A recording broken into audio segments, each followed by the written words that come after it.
So with that said, I want to go on to the theme, as like I said, is deep questions. And what is deep questions? Okay, boom. This is a pretty good definition. Peter, can you say it nice and loud? Deep questions are open-ended, thought-provoking questions designed to move beyond surface-level conversation. They encourage self-reflection and invite people to explore meaningful aspects of their inner world, including emotions, beliefs, values, and life experiences. So how many here have explored deep questions before, or have read about it, or done deep questions? Anyone? A couple people? Okay. So you are familiar with this. For me, this was new. That's why I wanted to do it as a theme. I understand the idea, but I've never read anything, and there's a bunch of interesting articles I found on this subject. So what I want to do now is just show you 3 examples of the difference between surface level and deep questions. We'll look at them individually. I'm going to have to stay over here because I'll have to. All right. So a surface level question. Where are you from? Very basic. I'm from Anaconda, Montana. Boom, done. Now a deep question that would fit better to get into a deeper connection. What do you miss most about your hometown? Can anybody think of another question you might ask that would be more deeper?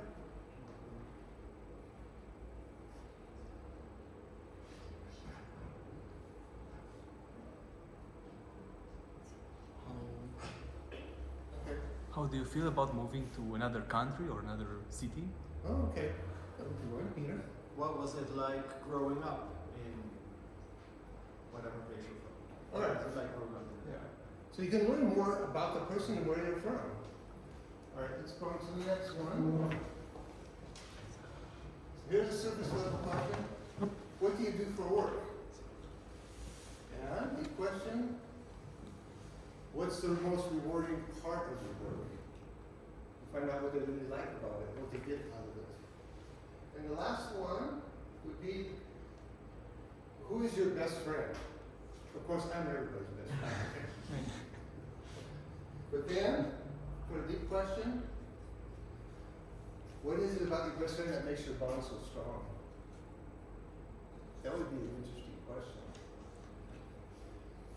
So those are examples to show us the difference between surfaces. But why ask them? Why would you ask deep questions? Okay, Alex, nice and loud, would you please read that answer? Asking deep questions creates space for emotional connection and genuine understanding. They foster empathy, reveal shared values, and encourage vulnerability, transforming ordinary conversations into moments of trust, personal growth, and deeper human connection. So what stands out to you in this idea of deep questions? When you look at this, why you do it? What stands out for you? Emotions. The emotions? Empathy. The what? Empathy. The empathy? Connection. The connection? And one thing I like is that you get to learn so much more about someone if you ask deep questions than you would ever be able to if you just keep it at a surface level. And again, that makes a better connection. Now, ways to create space for deep conversations, having those questions. Because think about this. Maybe at first, if you start asking deep questions, you might be a little bit nervous, in doing that. You don't know how people are going to react when you ask a deep question. So maybe the first time you do it to someone, you might go, geez, I don't know how they're going to react.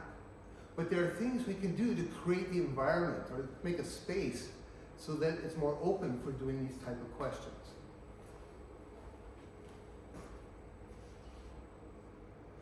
First of all, let's make it safe. Make it so it's open and welcoming to the people. And think about this in certain ways. Even the way you would ask someone, look at this. What are you thinking about this?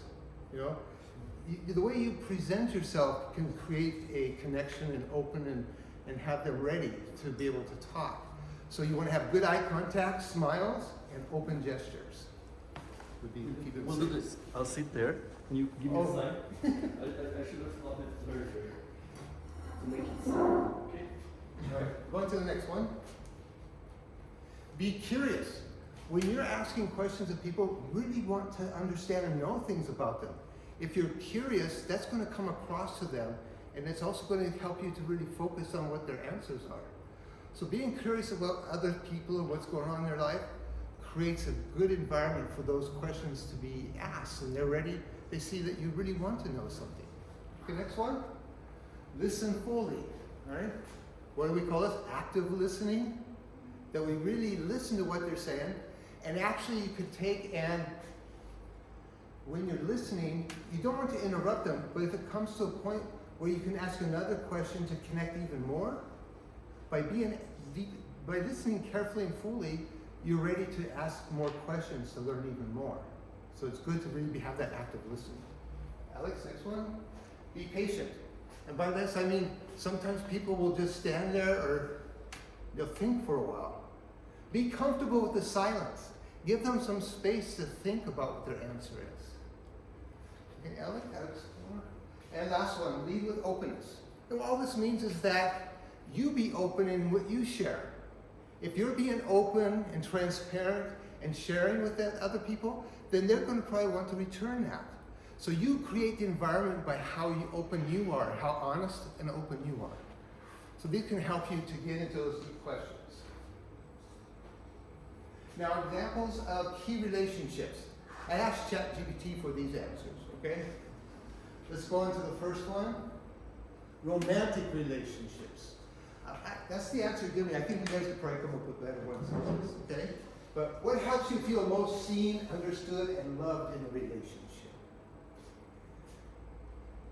Wouldn't you want to know that about someone you're romantically involved with? So that would be a good question that way. Next one. Family relationships. What is a moment in your life that shaped who you are and why? That's what ChatGPT said. I think there could be a better one. Can anybody think of a better question to ask a family member? Maybe asking my mother why, what she saw in my father, and why she wanted to be with my father. Oh, very good. You see, I was thinking selfish. I was thinking, I'd ask. I have 3 sisters. I'd say, why am I the greatest brother you ever had? Because I'm the only one. I'm the only one. Okay. Friendship. When do you feel most like yourself, and who brings out that version of you? Interesting question. Oh, by the way, I made a handout of this whole thing, so you don't have to take writing notes if you don't want. I'll put a PDF on our WhatsApp group, and you can share it with the guests. Okay, next one. Work relationships. What gives your work meaning beyond the paycheck? All right? How many here have colleagues at work? All right, go try this one, see what happens, okay? All right, strangers or new connections. What experience has most shaped how you see the world? That might be an interesting one, huh? Good. All right, now the next one is going to be from me, my personal experience. First example. Okay, I'm an assistant pastor at church, and on Sunday I preached. After church was over, I asked a couple people a question, and I'll tell you what happened, okay? Go to it. What spoke to you the most in my sermon, and why?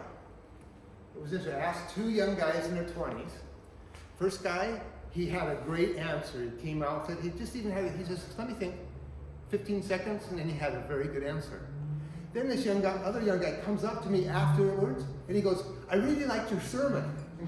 And I said, well, what stood out to you the most?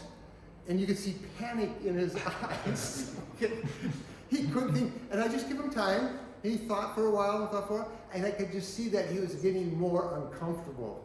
So I finally said, oh, that's okay, I understand. But guess what? I bet you he'll never come up to me again and say, I really liked your sermon. Okay.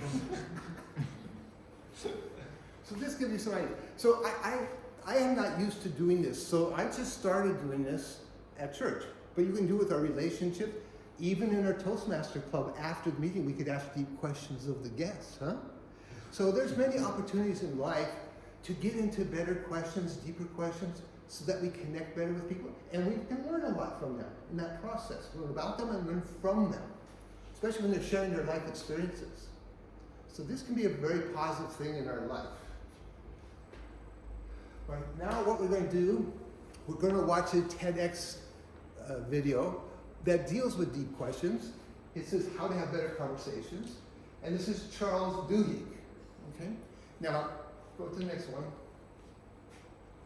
He is a Pulitzer Prize winning investigative reporter, and he wrote 2 international bestsellers. Has anybody ever heard of these 2? The Power of Habit or Smarter, Faster, Better? Anybody heard of these? The first one. The first one. So you guys know this guy then, if you've read it or know about it. Okay, let's go ahead and watch the video. You can